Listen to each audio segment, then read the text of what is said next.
마태복음 2장 13절에서 15절까지의 말씀입니다. 저희가 떠난 후에 주의 사자가 요셉에게 현몽하여 가로되 헤롯이 아기를 찾아 죽이려 하니 일어나 아기와 그의 모친을 데리고 애굽으로 피하여 내가 네게 이르기까지 거기 있으라 하시니 요셉이 일어나서 밤에 아기와 그의 모친을 데리고 애굽으로 떠나가 헤롯이 죽기까지 거기 있었으니 이는 주께서 선지자로 말씀하신 바 애굽에서 내 아들을 불렀다 함을 이루려 하심이니라.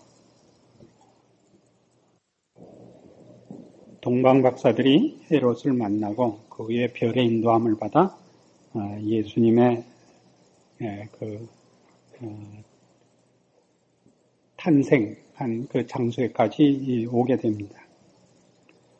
그런데 이제 꿈에 천사의 지시함을 받죠. 헤롯에게 돌아가지 말라는 지시함을 받아서 동방 박사들이 다른 길로 이제 고국에 돌아가고 소식이 없자 헤롯이 이제 이 유대인의 왕으로 난 예수를 찾아 죽이려고 하고 그래서 그 부모가 아기 예수를 데리고 애굽으로 피난을 갔다 돌아온 사건을 오늘 기록하고 있습니다. 그러면서 이 애굽에 피난 갔다 돌아온 것을 15절 하반절에 있는 바와 같이 이는 주께서 선지자로 말씀하신 바 애굽에서 내 아들을 불렀다 함을 이루려 하심이니라 라고 적고 있습니다. 이 호세아 11장 1절의 예언인데요. 이 예언의 성취라 하는 것입니다. 지난주에도 살펴본 바와 같이 이 구약 예언의 성취는 그 한 구절의 뜻이 있는 것이 아니고 그 구절이 들어있는 구약에서의 사건 전체가 집약되어서 그 대표 구절로 여기 인용되고 있는 것입니다. 그래서 예수 그리스도께서 애굽에 피난 갔다 올라온 사건이 왜 여기 기록되어야 하는가? 그 예언과 성취가 어떤 뜻을 갖기에 여기에 인용되고 있는가를 살펴야 합니다. 우리가 마태복음을 시작하면서 지금 처음에 이 예수 그리스도의 공생애 이전의 사건들을 기록한 마태 저자의 뜻이 의도가 예수는 누구신가 하는데 그 뜻이 있다는 것을 초점이 있다는 것을 잊지 않고 봐야 됩니다. 호세아 1장에 가시면 구약성경 1257페이지입니다.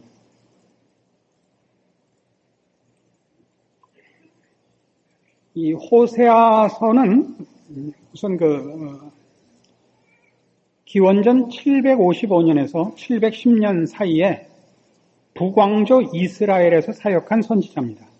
당시 동시대 선지자는 이사야, 미가 이 두 선지자가 있고 이 선지자들은 이 이사야나 미가 선지자는 남왕조 유다를 그 사역지로 삼고 있고 호세아는 북왕조 이스라엘에서 사역을 한 그 선지자입니다.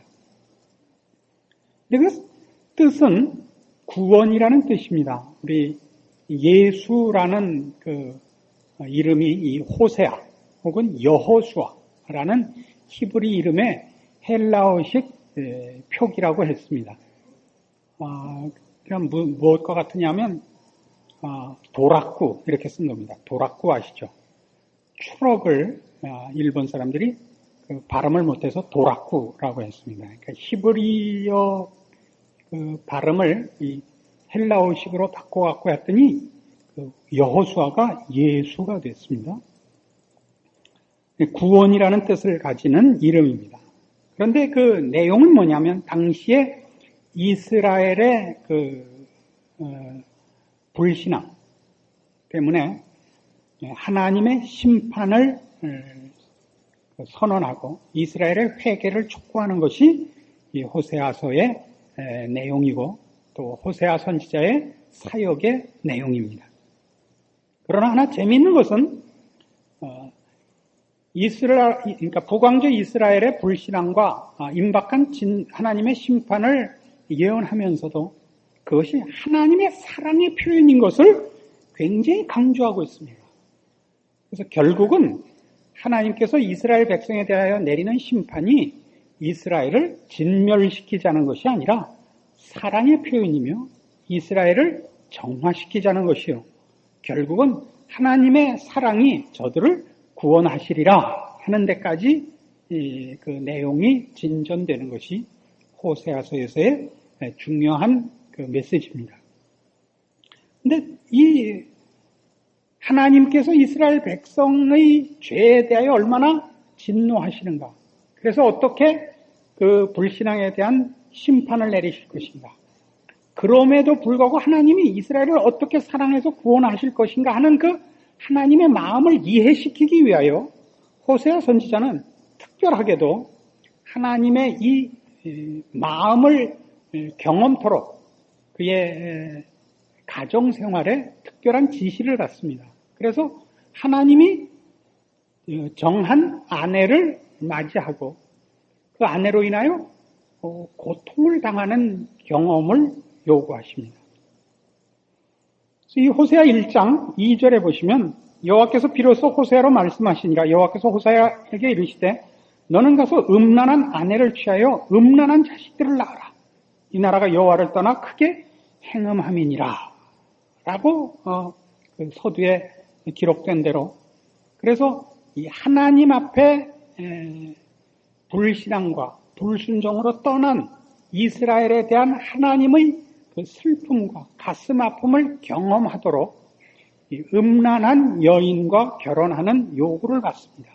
그래서 3절 이에 저가 가서 디블라임의 딸 고멜을 취하였더니 저가 잉태하여 아들을 낳았다 이렇게 되어 있습니다. 고멜이라는 여인과 결혼을 하여 애를 셋을 낳습니다.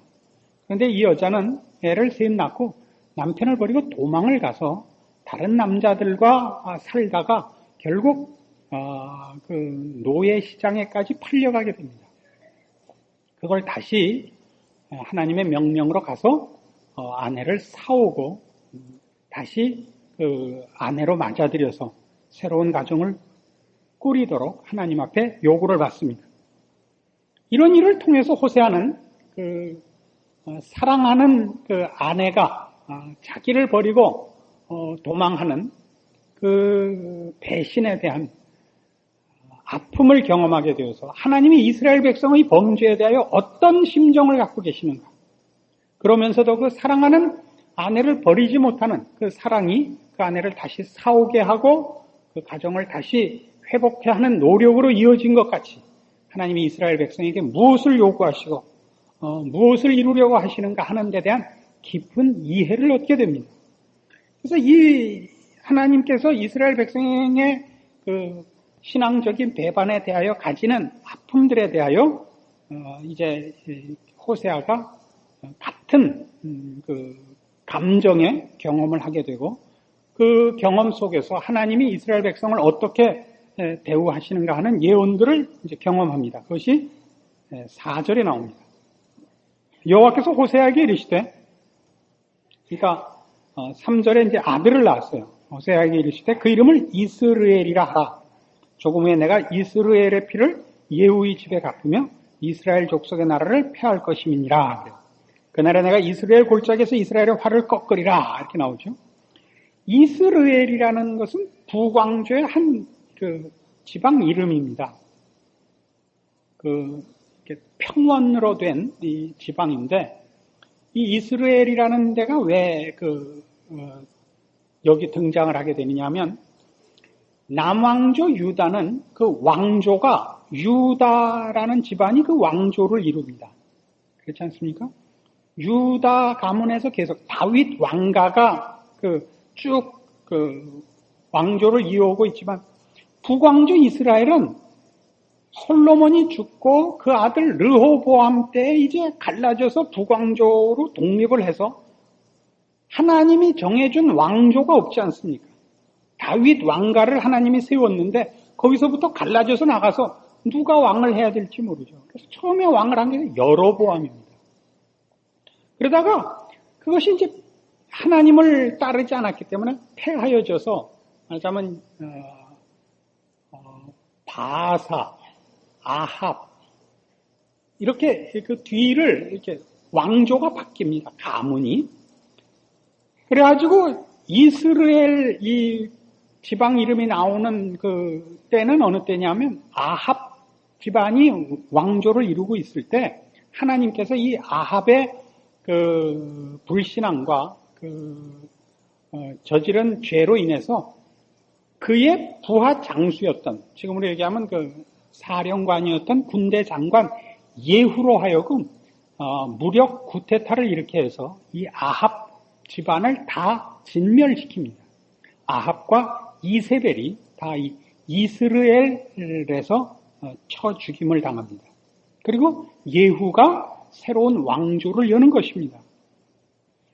그래서 여기 있는 이스라엘 골짜기에서 이스라엘의 활을 꺾으리라 라는 것은 예후가 아합의 왕조를 쳐엎은 그 일을 하나님이 갚아주겠다. 그 잘못한 일에 대하여 심판하겠다는 뜻이요. 그 예후의 왕가를 친다는 것은 결국 북왕조 이스라엘을 친다는 뜻이 됩니다. 그래서 4절부터 다시 보시면 여호와께서 호세아에게 이르시되 그 이름을 이스라엘이라 하라. 조금 후에 내가 이스라엘의 피를 예후의 집에 갚으며, 그러니까 예후가 자기가 모셨던 아합 왕을 죽인 일에 대하여 심판을 하며 이스라엘 족속의 나라를 폐할 것입니다. 이것이 개인적으로 예후의 집안을 치는 것이 아실 뿐만 아니라 이스라엘이라는 나라에 대한 심판이다 이거죠. 그날에 내가 이스라엘 골짜기에서 이스라엘의 활을 꺾으리라 하시니라 이겁니다. 그래서 호세아 선지자가 그 하나님의 명령으로 얻게 된 아내 고멜과의 사이에 난 첫 아들 이름이 이스라엘이라는 이름을 가짐으로써 예후의 반역, 또 예후의 반역이 있을 수밖에 없는 아합 왕가의 불신앙, 그 불신앙을 쳤지만 계속 그 불신앙을 이어온 예후의 왕가, 즉 북왕조 이스라엘에 대한 심판을 하나님이 상징적으로 그 호세아에게 난 준 첫 번째 아들 이름을 이스라엘이라 짓게 함으로써 북왕조 이스라엘에 대한 하나님의 심판을 예언하고 있는 것입니다. 근데 6절 고멜이 또 잉태하여 딸을 낳으며 여호와께서 호세아에게 이르시되 그 이름을 로루하마라 하라. 그 이유는 다시는 이스라엘 족속을 긍휼히 여겨서 사하지 않을 것이라 이겁니다. 루하마는 귀여움을 받다. 우리 옛 고대로 하면 괴물 받다. 이뻐함을 받다 이런 뜻입니다. 근데 로라고 붙이면 로는 부정문입니다. 그러니까 이뻐함을 받지 못한다. 그겁니다. 제가 아는 어떤 사람이 있는데, 이제, 다른 재주가 별게 없어서, 이제, 쫓아다니고 싶은 선배들, 형들에게 붙어 다니면서도, 붙여달라면서도, 다른 재주는 끼지 못해서 돈 되는 걸로만 이제 붙어 다녔던, 이제, 제가 아는 분이 있습니다. 그러니까 이제 붙여준 선배들이 다른 걸로는 안 붙여주고 돈 되는 걸로만 붙여준 거예요. 밥 먹고도 돈 있지. 뭐 놀러 오면 돈 있지.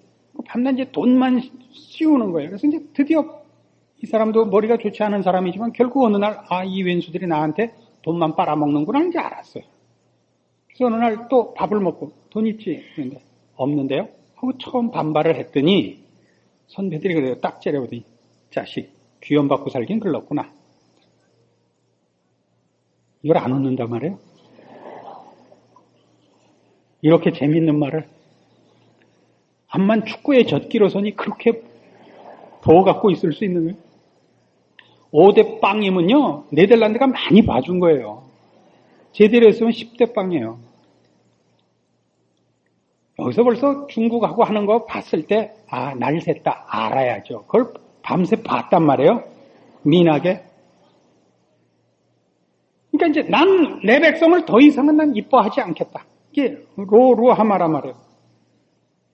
근데 8절에 고멜이 로루하마를 젖된 후에 또 잉태한 아들을 낳으며 여호와께서 이르시되 그 이름을 로암미라 하라. 너희는 내 백성이 아니요 나는 너희 하나님이 되지 아니할 것임이라. 이거 암미는 나의 백성이라는 뜻이에요. 그러니까 로가 붙어서 내 백성이 아니다 이거예요. 그러니까 지금 호세아 선지자가 하나님의 선지자로 이스라엘에 가서 북왕조 이스라엘에 지금 너희가 하나님을 배반하고 불신앙의 길을 걸어왔기 때문에 너희는 이제 멸망할 것이라 라고 얘기를 하는 거예요. 그러면서 그 하나님께서 이스라엘을 왜 멸망시킬 수밖에 없느냐를 이해하도록 하나님 앞에 어떤 경험을, 하나님의 심정을 이해하도록 어떤 그 경험을 하도록 요구받은 것이 이런 남편에게 순전한 마음을 바치지 않는 여인과 살게 된 거란 말이에요.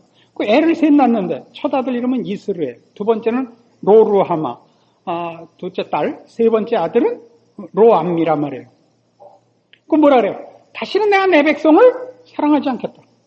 다시는 내가 내 백성을 내 백성이라 부르지 않겠다. 이게 뭐예요? 정말 싫어하면 어떻게 되죠? 정말 미워하면. 그래서 심판하기로 하고 버리기로 하면 잊죠. 가서 너 죽일 거야? 죽일 거야? 이런 말을 안 하죠. 그냥 죽이면 되잖아요. 어느 나라서 그냥 너희는 심판을 당하리라, 너희는 멸망하리라. 이건 다 뭐예요? 여러분 자식이 잘못했어요. 이런 표현을 쓸 수밖에 없는 상황이 왔다. 이 새끼는 안 되겠구나. 버리기로 했다. 그러면 욕을 안 하죠. 안 그래요? 그냥 어느 날 소풍 가자. 그리고 데려가서 놓고 오죠. 근데 너 계속 이럴 거야? 너 호적에서 빼버릴 거야. 너 나가서 들어오지 마. 다시는 너 나보고 엄마라고 부르지 마. 이건 뭐예요? 정말 그럴 거면 그래서 데리고 나가서 놓고 너 여기서 살아라. 그리고 오면 될 거 아니에요. 그렇게 안 하고 나 다시는 엄마라고 부르지 마. 나도 너 다시는 아들이라고 안 부르겠다. 철수 씨 왜 부르셨어요? 이렇게 나가야죠. 그러니까 이런 표현을 쓰는 건 뭐예요? 관계를 끊겠다는 것이 아니라 너 지금 하는 식으로 굴지 말아라란 말이에요. 알아듣는다 못 알아듣는다. 그리고 호세아서는 뜻밖에도 이런 식으로 나오지만 시작을 보면 이제 이스라엘은 끝났구나. 그런 식으로 하죠. 그게 아니라 이스라엘이 왜 심판을 받을 수밖에 없는가 쭉 지적이 돼요. 너희가 어떻게 하나님 앞에 범죄했는가. 너희가 어떻게 하나님의 사랑을 받고도 배반했는가. 이게 쭉 지적되고 회개가 촉구돼요. 너희가 이 범죄한 것 때문에 결국은 심판을 받을 것이라고 계속 예언이 되고 경고가 되고 그래서 회개를 촉구해요. 그러고서 그러니까 얘기 속에 11장이 있단 말이에요. 뭔데요? 오늘 마태복음 2장이 인용한 11장이 등장한단 말이에요.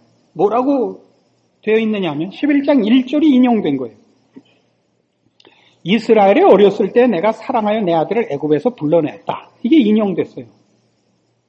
마태복음 2장 오늘 본문 15절에 인용된 것이 11장 1절인데 이게 도대체 무슨 전체 내용 중에 등장하나 보자 말이에요. 이스라엘이 어렸을 때 내가 사랑하여 내 아들을 애굽에서 불러내었거늘 선지자들이 저희를 부를수록 저희가 점점 멀리하고 바알들에게 제사하며 아로새긴 우상 앞에서 분향하였느니라. 그러나 내가 에브라임에게 걸음을 가르치고 내 팔로 안을지라도 내가 저희를 고치는 줄을 저희가 알지 못하였도다. 내가 사람의 줄 곧 사랑의 줄로 저희를 이끌었고 저희에게 대하여 그 목에서 멍에를 벗기는 자같이 되었으며 저희 앞에 먹을 것을 두었었노라. 저희가 애굽 땅으로 다시 가지 못하겠거늘 내게 돌아오기를 싫어하니 아수르 사람이 그 임금이 될 것이라. 칼이 저희의 성읍들을 치며 빗장을 깨뜨려 없이 하리니 이는 저희의 계책을 인함이니라. 내 백성이 결심하고 내게서 물러가나니 비록 저희를 불러 위에 계신 자에게로 돌아오라 할지라도 일어나는 자가 하나도 없도다. 봐요. 이스라엘 백성을 내가 애굽에서부터 불러냈다. 어렸을 때 불러냈다. 그러니까 이게 무슨 뜻이냐면 이스라엘이라는 나라는 내가 만들었다. 내가 지었다. 내가 낳았다 말이야. 근데 이 왼수들이 내 말을 안 듣는단 말이야. 아주 결심을 하고 물러났다 이거. 그러니까 내가 아수르로 하여금 저희들을 치게 하고 저들로 하여금 나에게 불순종한 그 자기네들의 불신앙에 대하여 벌을 받게 할 것이라. 그래 놓고 8절 에브라임이여 내가 어찌를 놓겠느냐. 이스라엘이여 내가 어찌 너를 버리겠느냐. 내가 어찌 아드마같이 너를 놓겠느냐. 어찌 너를 스보임같이 두겠느냐. 내 마음이 내 속에서 돌아서 나의 긍휼이 온전히 불붙듯 하도다.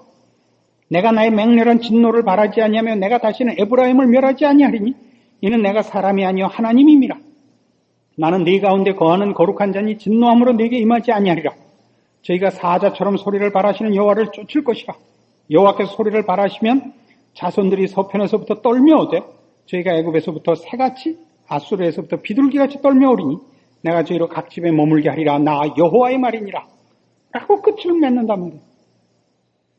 내가 낳은 내 자식 이스라엘이 결심하고 내게서 물러가고 내가 저희를 사랑하고 저희를 인도하는데 내 말을 듣지 않고 늘 불순종을 하는도다. 그래서 내가 저들을 아수르에 판다. 저들을 심판받게 하고 저들을 멸망시킬 것이라. 그래놓고 갑자기 에브라임이여 내가 어찌 너를 놓겠느냐. 이스라엘이여 내가 어찌 너를 버리겠느냐. 이렇게 나온단 말이에요. 이게 무슨 얘기냐 말이에요. 앞뒤가 맞지 않는 이 얘기가. 출애굽기 32장에 가시면 이 11장 1절을 인용한 마태의 뜻을 알 만한 사건이 나옵니다. 출애굽기 32장 7절입니다. 구약성경 131페이지입니다. 때는 하나님께서 모세를 보내요. 이스라엘 백성을 400년이나 종로로 탄 애굽에서 구원하여 내시고 시내산에 모은 때입니다. 이스라엘 백성은 시내산 아래서 기다리고 있고 모세는 율법을 받으러 시내산에 올라가 하나님을 만나고 있습니다. 40일간이나 올라가 있는 관계로 이스라엘 백성이 기다리다 지쳐서 또 그 불신앙의 그 마음들이 다시 일어나서 금송아지를 만들어 하나님 앞에 맹렬한 진노를 자초한 때입니다. 7절, 32장 7절. 여호와께서 모세에게 이르시되 너는 내려가라. 네가 애굽 땅에서 인도하여 낸 네 백성이 부패하였도다.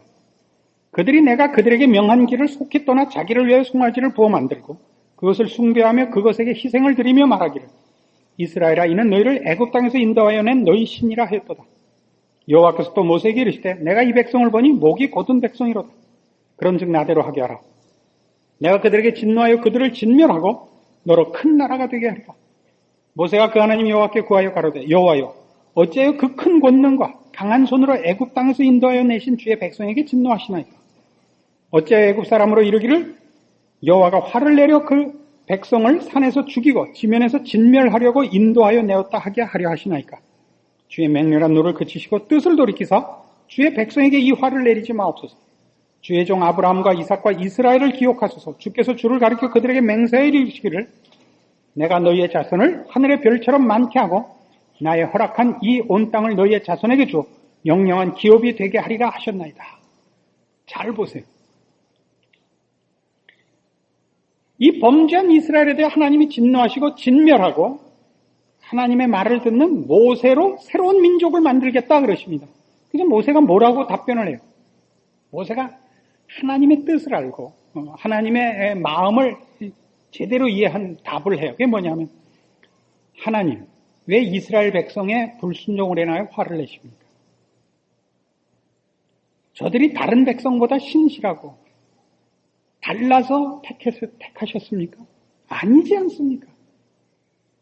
언제 하나님이 아브라함과 이삭과 야곱과 맹세할 때 저들에게 어떤 조건을 붙여서 맹세하고 약속하셨습니까? 하나님을 근거로 해요. 맹세하시지 않았습니까? 하나님의 의지와 하나님의 신실하심과 하나님의 사랑과 능력이 이스라엘을 하나님의 백성으로 만들 이유가 되었었지. 언제 이스라엘의 순종과 열심과 신실함이 근거가 됐었습니까? 이 답을 한단 말이죠. 그래서 여호와께서 그 뜻을 돌이키사 이스라엘에게 그 진노를 내리지 않고 거두시고 벌은 하시되 남겨두시게 되었다 하는 것이 출애굽기 32장 사건입니다. 바로 이 얘기예요. 이스라엘을 지금 호세아 11장 1절에서 뭐라 그런다고요? 이스라엘에 어렸을 때 내가 사랑하여 내 아들을 애굽에서 불러냈다 이거. 이게 모든 조건인 거예요. 이스라엘이라는 존재는 저들의 능력과 자격과 조건으로 하나님의 백성이 된 것이 아니라 하나님이 그의 사랑과 그의 뜻과 그의 열심과 그의 의지로 선택된 것입니다. 저들이 하나님의 백성이 되기 위해서는 책임이 있어야 되고 하나님 마음에 들어야 합니다만 그거는 조건으로서가 아니라 부름을 받았기 때문에 이제 있는 책임인 것입니다. 우리 임마누엘에 대한 성경의 예언을 여기 마태복음에서 인용했을 때 스알야숲이라는 이사야의 첫 아들 이름 기억나죠? 하나님이 이스라엘 백성 편을 들되 그냥 편을 드는 것이 아니라 저들을 정화시킨다니까요. 거룩해 한다고. 남은 자가 돌아오리라. 스알야숲이었죠. 그러니까 지금도 그 얘기예요. 예수 그리스도의 탄생과 그가 애굽으로 피난 갔다 온 것을 호세아 11장 1절에 이 예언과 연결시키는 마태 저자의 뜻은 하나님이 이 예수를 보내심으로 그를 애굽에 피난 보내어 다시 불러들여서 무엇을 우리에게 확인시키느냐 하면 우리를 부르신 하나님, 우리를 찾아오신 하나님은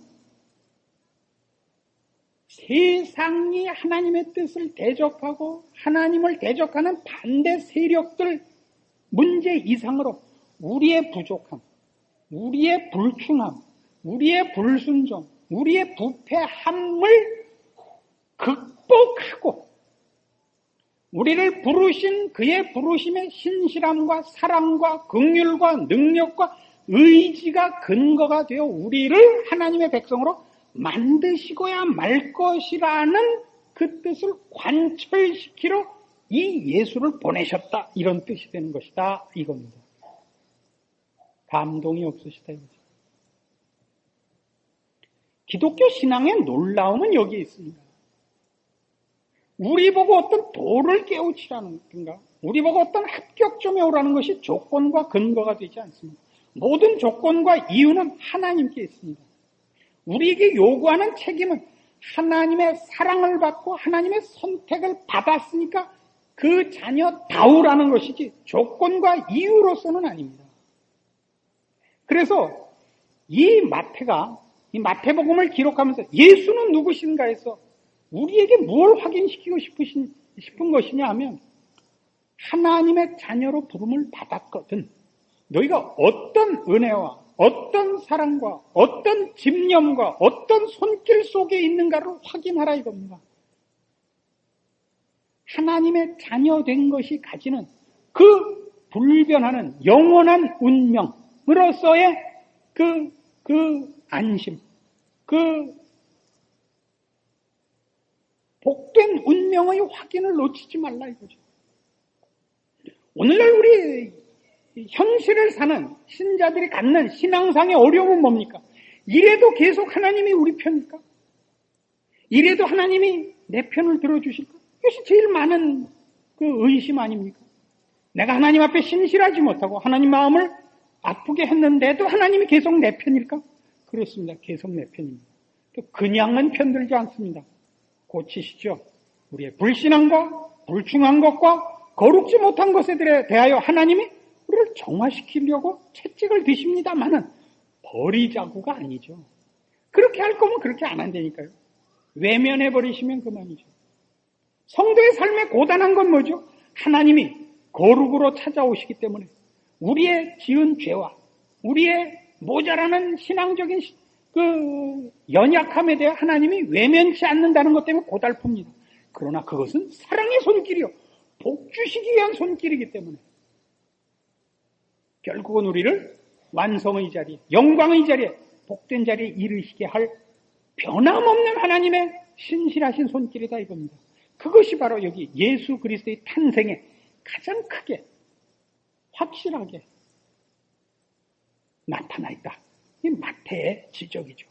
그래서 이런 식의 신앙의 확인들은 예를 들면 로마서 8장 같은 데 이렇게 대표적으로 표현되고 있습니다. 이런 표현들을 제대로 이해해야만 참다운 신자의 그 힘과 그 자랑을 알게 됩니다. 로마서 8장 31절. 이런 표현을 이제 이런 시각에서 확인해 보십시오. 그런즉 이 일에 대하여 우리가 무슨 말을 하리요? 만일 하나님이 우리를 위하시면 누가 우리를 대적하리요? 이게 무슨 말인지 아시겠어요? 기독교 신자들의 모든 안심과 힘과 자랑과 승리와 운명과 뭐 이런 것은 다 뭐에 있냐면 하나님이 우리를 편드신다는 사실 아래 있는 것입니다. 하나님이 우리를 위하시면 누가 우리를 대적하리요? 여기서 누가 우리를 대적하리요? 라는 내용 속에는 우리의 자책감, 우리의 미련함, 우리의 게으름까지도 포함되는 것입니다. 그래서 뒤에 뭐라고 되어 있어요? 35절. 누가 우리를 그리스도의 사랑에서 끊으리요? 환난이나 곤고나 핍박이나 기근이나 적신이나 위험이나 칼이랴. 아시겠어요? 미련이나 의심이나 연약함이나 게으름이나 이런 거 다 여기 들어가는 거죠. 38절. 내가 확신하노니 사망이나 생명이나 천사들이나 권세자들이나 현재일이나 장래일이나 능력이나 높음이나 깊음이나 다른 아무 피조물이라도 우리를 우리 주 그리스도 예수 안에 있는 하나님의 사랑에서 끊을 수 없으리라. 이게 바로 그 얘기라면 내 아들을 애굽에서 불렀다. 이게 무슨 얘기라고? 하나님이 우리를 낳았다. 하나님이 우리를 지었다. 하나님이 우리를 사랑했다. 그러므로 그것을 번복시키거나 포기시키거나 실패시킬 방법이 없다. 이게 호세아 선지자를 통하여 이스라엘에게 한 예언이요. 예수 그리스도로 말미암아 이제 하나님께서 부르시는 그 사랑을 입은 모든 하나님의 백성들에게 확인시키는 변함없는 복된 운명이요. 우리가 예수를 믿는다는 것이 갖는 힘이요, 자랑이요, 안심이요, 모든 것인 겁니다. 이것이 바로 오늘을 사는 모든 기독교인들에게 세상의 핍박이나 시험이나 공격뿐만 아니라 신자된 자로서의 실패, 우리의 연약함, 미련함, 게으름에도 불구하고 신자된 기쁨을 유지시켜주고 그 운명에 변함이 없음을 인하여 감사케 하는 우리를 부르신 하나님, 그의 자녀된 기독교 신자의 복을 확인시키는 사건이요, 약속이요, 우리를 부르신 하나님의 하나님 되심의 모습이 집약된 것이라 이겁니다. 돌아가시는 발걸음이, 남은 여러분의 여생이 이 하나님의 사랑 안에 있음으로 말미암아 변함없는 복과 승리로 갈 수밖에 없다는 승리의 찬가로 가득 차기를 바랍니다. 기도하십시다. 하나님 아버지 은혜를 감사합니다. 우리를 사랑하시고 그 백성으로 부르시고 지으셨기 때문에 우리의 운명과 우리의 결국이 승리와 영광일 것을 믿습니다. 그러므로 책임 있게 살아야 한다는 사실 기억하며 우리의 모든 실패와 연약함과 미련함에도 불구하고 주를 힘입어 주 안에서 자랑합니다. 그러므로 더 주의 뜻을 알기에 게으르지 말 것이요, 주의 기뻐하심을 우리의 소원으로 삼는 올바른 충성과 주님 앞에 칭찬받는 인생이 되기 위한 노력이 있게 하시옵고, 혹 우리의 불충과 넘어짐과 실수가 있을 때에도 속히 회개하며 주 앞에 돌아오는 복된 신앙의 회복이 있는 우리 모두가 이 말씀을 근거로 한 승리가 되게 하시옵소서. 지금은 우리 주 예수 그리스도의 은혜와 하나님 아버지의 극진하신 사랑과 성령님의 교통하심, 주의 사랑을 입고 그 복된 운명으로 인하여 우리의 자랑과 믿음과 승리의 근거를 확인하고 돌아가는 심령들 위해 영원토록 함께 있을지어다. 아멘.